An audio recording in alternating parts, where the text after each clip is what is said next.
Good morning. My name is Dr. Eric McLaughlin. I'm a professor and division head in the Department of Pharmacy Practice at Texas Tech School of Pharmacy. I'm also a clinical pharmacist in the Department of Family Medicine and the Division of Geriatrics at the School of Medicine. Today we will have two brief presentations on considerations with use of over-the-counter pain relievers in geriatric patients. Briefly, why this is important is over-the-counter analgesics are the most frequently used non-prescription medications. It's estimated that approximately 20% of the population takes an OTC analgesic. If you look at the elderly, these numbers are even likely higher, where it's estimated that about half of patients 65 years and older report having arthritis. Although analgesics such as non-steroidal anti-inflammatory drugs, or NSAIDs, and acetaminophen are widely available over the counter, they're not devoid of adverse effects. In fact, if one looks at toxicities with NSAIDs and Tylenol, they can be quite significant. It's estimated that approximately 107,000 patients are hospitalized annually for NSAID-related gastrointestinal or GI complications, and at least 16,500 NSAID-related deaths occur each year among arthritis patients alone. Likewise, acetaminophen is a leading cause of acute liver failure in the United States. The following two presentations will discuss important considerations to keep in mind when using over-the-counter analgesics in the elderly. Mr. Les Covington, who is a fourth-year pharmacy student, will discuss the use of NSAIDs in the elderly, with particular emphasis on gastrointestinal, renal, and cardiovascular safety considerations. This will be followed by Mr. Tan Nguyen, who is also a fourth-year pharmacy student, who will be discussing the use of acetaminophen in the elderly and provide an overview regarding recent FDA labeling changes related to dosing and availability. We hope you find these presentations thought-provoking and useful as you care for your elderly patients in need of pain relief. Thank you. Hello, my name is Les Covington. I'm a fourth-year pharmacy student at the Texas Tech University Health Science Center School of Pharmacy. I also have a Bachelor of Science degree in biology from the University of North Texas. And I'm going to be talking to you guys a little bit about OTC NSAIDs in the elderly. So by the end of this presentation, we should be able to talk about the OTC indications, their mechanism of action, as well as pharmacokinetics of NSAIDs. We also want to be able to identify disease and drug-related interactions as they pertain to NSAIDs and their adverse related events. As well, we'd like to develop an appropriate plan to prevent these NSAID-related adverse GI events. So first of all, I'd like to start off with a case. We have a 68-year-old female who comes to the clinic for refills, and we're updating her medication profile and also counseling her on a new medication, an ACE inhibitor. In the meantime, she tells us about Motrin that she's taking for pain in her wrist and hip. She states that she's taking about 8 tablets a day. We ask her if her healthcare provider has told her to take Motrin, and she responds, "No, I figure if it's over the counter, then it's safe. So how would you handle this case?" And hopefully by the end of this presentation, we'll be able to answer that question. So a little bit about epidemiology of over-the-counter medications. About 40% of Americans believe that OTC drugs are completely safe, that they're too weak to cause any harm. Also, 78% of OT medication use is for pain relief, and the elderly account for about 40% of all over-the-counter drug use. And 20-30% of elderly take some sort of pain reliever each day, and of these elderly, 60% cannot identify the active ingredient. So here's a list of the over-the-counter NSAIDs that are available on the market. You have ibuprofen, ketoprofen, and naproxen. And listed there are the over-the-counter maximum dosage recommendation, as well as the prescription strength maximum dosage recommendation. And the FDA has only approved over-the-counter indications of NSAIDs for analgesia and for fever. One common misconception is that over-the-counter medications are also used for inflammation, and that's not true. They're only prescription strength over-the-counter NSAIDs can be used for inflammation. It's also recommended that OTC self-treatment with NSAIDs not exceed greater than 10 days, unless it's under the supervision of a physician. So NSAIDs and aspirin work by inhibiting the cyclooxygenase enzymes COX-1 and COX-2. Both of these enzymes are responsible for converting arachidonic acid to prostaglandins. And as you can see in the COX-1 pathway, this enzyme is responsible for creating prostaglandins that help protect gastric mucosa, as well as activate platelet aggregation through thromboxane production. This enzymatic pathway also is responsible for production of prostacyclin, which causes vasodilation. In the COX-2 pathway, these prostaglandins are mostly responsible for recruiting inflammatory cells as well as sensitizing pain receptors in the peripheral. They also help to regulate temperature control. Now, over-the-counter NSAIDs are non-selective inhibitors, so they inhibit both COX-1 and COX-2, but they are reversible, whereas aspirin is an irreversible inhibitor. So the pharmacokinetics of aspirin, it's very rapidly absorbed. It distributes widely into the tissues, and it's eliminated very quickly because it's rapidly hydrolyzed to acetate and salicylate. The salicylate metabolite actually can last up to 10 hours within the body. And in the elderly, aspirin metabolism is not really effective because it's so rapidly hydrolyzed, but the salicylate distribution and elimination half-life are both increased. This isn't really thought to be that clinically significant, except for in the very frail elderly or the bedridden. They may be more susceptible to salicylism. As far as the over-the-counter NSAIDs, these are also rapidly absorbed and very highly protein-bound. They are eliminated mostly renally, and in the elderly, the volume of distribution and half-life is slightly increased. Because the elderly tend to have lower circulating albumin levels, the free fraction of the drug is somewhat increased, so it is recommended to initiate these medications at the lowest dose possible. So the risks associated with chronic NSAID use include the GI bleed. They also inhibit the ability for the kidney to compromise under low volume situations. They can also cause an increase in blood pressure as well as heart failure exacerbation. And these risks are greater in the elderly due to the fact that elderly tend to have more comorbidities such as hypertension or congestive heart failure, as well as elderly usually require a longer use of an NSAID for pain control. Also, the elderly tend to be on more medications that may have drug interactions with NSAIDs. And as our survey showed earlier in the presentation, they tend to have less health literacy as far as what is an NSAID, how long it can be used for, and when should they not use it. So how does the GI bleed, or how do NSAIDs lead to GI bleed? Well, as we stated before, non-selective NSAIDs and aspirin inhibit cyclooxygenase 1, which is responsible for production of prostaglandins that help protect the GI mucosal. So without these prostaglandins, we actually get an increase in acid secretion. We get a decrease in protective mucus secretion of the epithelium, as well as a decrease in the bicarbonate production within the mucus.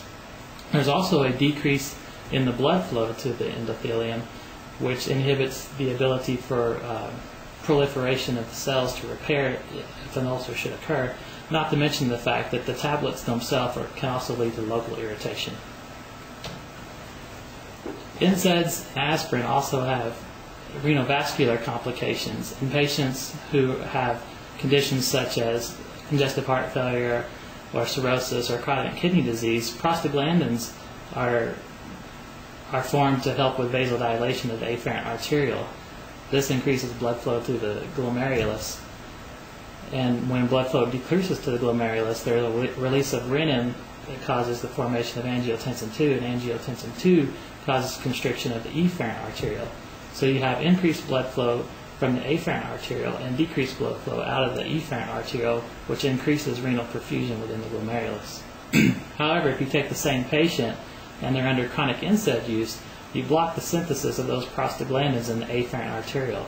So you don't get this compensatory mechanism whereby the afferent arteriole does not vasodilate. So you do not get the increased blood flow to the glomerulus. And if you take that same patient and you add on a drug like an ACE inhibitor, this blocks the formation of angiotensin II, which does not, where there is no constriction to the efferent arteriole. So you end up with less blood flow coming into the glomerulus and no decrease in the blood flow going out of the glomerulus. So you end up with a substantially less perfusion to the glomerulus. This causes an increased release in renin, which leads to an increased formation of angiotensin II, causing sodium reabsorption, peripheral vasoconstriction, and you get an increase in blood pressure and you worsen states like heart failure.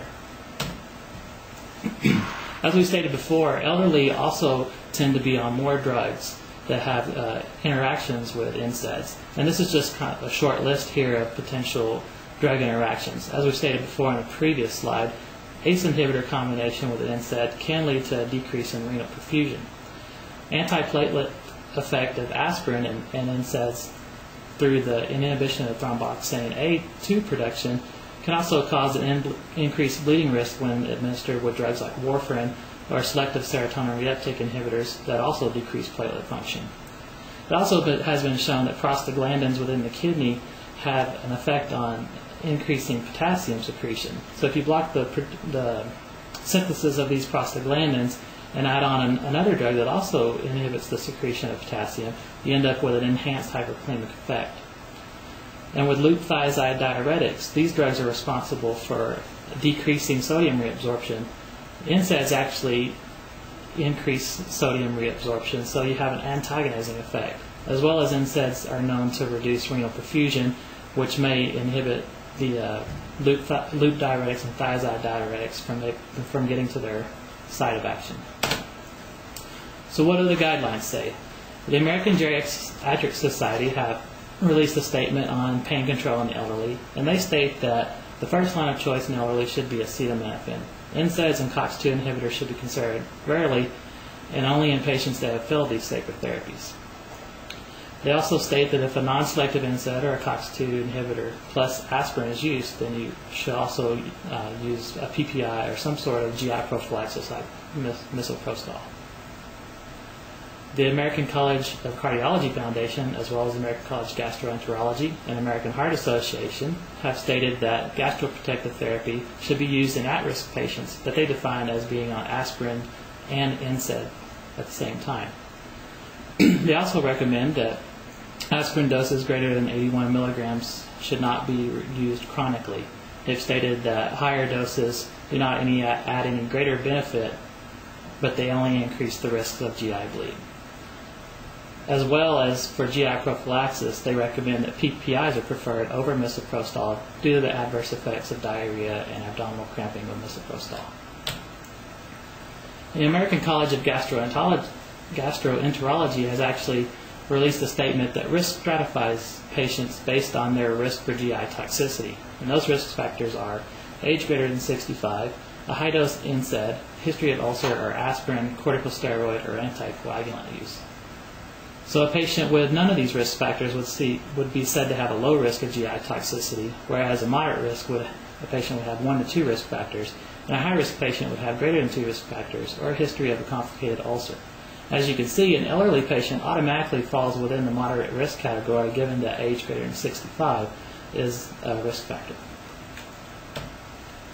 They further break it down based on their GI risk and their CV risk. They state that a low cardiovascular risk patient is a patient who does not take aspirin daily, whereas a high cardiovascular risk patient does take aspirin daily.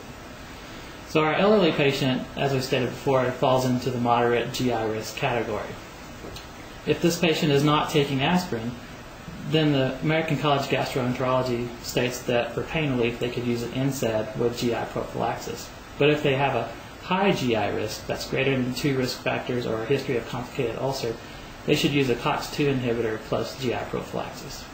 As we know, most elderly are taking aspirin daily, and also, as we stated before, fall into the moderate GI risk category. So these patients are going to be recommended to take naproxen plus GI prophylaxis. Now, if the patient has a high GI risk, greater than 2 complications or history of a complicated ulcer, then they actually recommend that NSAIDs nor COX-2 inhibitor be used in these patients, and rather you should choose an opioid or acetaminophen. So getting back to our case, how can we help our patient? Well, first of all, we should let our patient know that just because a drug is over the counter, it doesn't necessarily mean it's safe. These medications are typically recommended for acute treatment only, and not meant for chronic use, and they should always inform their doctor or pharmacist before they take any new medications, whether it's over the counter or not. We also want to recommend that she stop using the Motrin, as it does have a drug interaction with an ACE inhibitor, as we've described before. Until she can make another appointment or see her physician again, we want to recommend something that can help her until then. So we could try acetaminophen or maybe some capsaicin cream, and always we want to consult with her physician about her situation. So in conclusion, over-the-counter NSAIDs are recommended for short-term self-treatment only. We don't want to use these for greater than 10 days unless it's under the supervision of a physician. There are pharmacokinetic changes in the elderly, but it's not thought to be that clinically significant. The elderly are most definitely a risk for complications given their likelihood to be on many a number of drugs with possible interactions, as well as comorbidities. And again, we do not recommend chronic use of NSAID as first-line therapy in the elderly, as there are much safer alternatives on the market. And if we do have to use a chronic NSAID, then we definitely want to use GI prophylaxis. Thank you very much, and if you have any questions, feel free to email me at les.covington@ttuhsc.edu.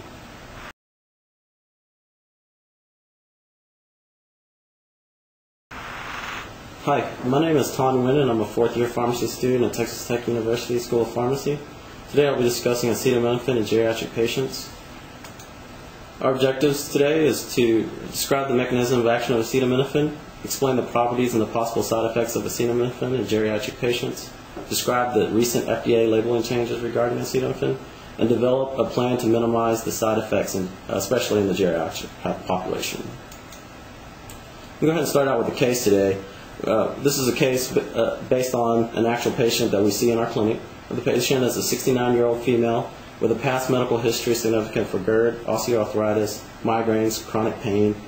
Her current prescriptions medication includes Nexium 40 milligrams twice daily, hydrocodone acetaminophen 10 325 milligrams, two tablets 3 times daily, tramadol acetaminophen 37.5 325 milligrams, 1 to 2 tablets daily. Upon further questioning, she did reveal that she was also taking over-the-counter acetaminophen, which was 500 milligrams, 2 tablets, 4 times daily. We'll go ahead and revisit the problems with this case later on after the mechanism of action of acetaminophen. Even though acetaminophen has been used for almost over 40 years and it's a widely used drug, the exact mechanism of action of how it works is not thoroughly understood. Most of our theories and hypotheses about how the drug works is based on the overall effects of acetaminophen in the body. One of the main effects is the analgesic property, the pain relief property, and we believe that one of the main theories is that it inhibits cyclooxygenase, possibly selective for COX-2, leading to its analgesic and antipyretic activity. And being selective to COX-2, it prevents the effect of the GI bleeding and has minimal effect for anti-inflammatory, as we see in NSAIDs. More recent theories we see is that it may reinforce the inhibition of descending spinal serotoninergic pain pathways, which is explained because it is a potent inhibitor of cellular uptake of cannabinoids, mostly CB1, and this may lead to its analgesic effects also. You'll see in this diagram of where acetaminophen, as far as it affects the COX-1 and the COX-2, it's mostly selective for COX-2. It does not affect COX-1 like acetaminophen. The overall pharmacokinetics of acetaminophen is that its time to peak is about 30 minutes, so it's a fairly rapidly absorbed drug. Its oral bioavailability is 60 to 89% without food and 49% with food. Its distribution is 1 to 2 liters per kilogram, and it does penetrate the blood-brain barrier. Its metabolism is 25% metabolized via first pass metabolism through glucuronidation, and there's a smaller pathway where small amounts are oxidized to N-Acetyl-P-aminophenol, which is also called NAPQ, and this is a very toxic substance that can lead to hepatotoxicity, and this is neutralized quickly by combining with glutathione in the body. Its elimination is 2 to 4 hours, and it's almost entirely through the kidneys. As far as pharmacokinetics specific in geriatric patients, even though the label doesn't have a specific dosing adjustment for the elderly, there are some basic principles and differences in pharmacokinetics of acetaminophen in the elderly population. We find that elimination is inversely proportional to age. So as the patients get older, the drug is going to stay in the body longer, and it's going to take longer to eliminate the drug. Also, acetaminophen is non-lipophilic, and this leads to decrease in absorption in the elderly. What this ultimately results in is that the elderly will have to take more acetaminophen for the same exact effect as you've seen in younger patients. Finally, elderly have about 50% higher exposure time to metabolites than younger patients, and this is usually due to lower kidney and liver functions. The FDA recommends about a maximum dose of 4 grams per day. This is based on two studies that resulted in patients taking more than 4 grams a day, leading to severe hepatic toxicity. It's also responsible for about 50% of the cases of acute liver failure in patients greater than 60 years old. And also out of this, 6.8% of these cases resulted in death. There are some risk factors for toxicity specific to the elderly patients.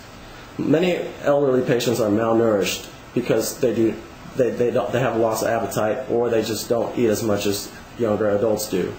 This malnutrition results in depletion of glutathione. As you can remember, glutathione was the element that actually neutralizes the NAPQ, which causes hepatotoxicity.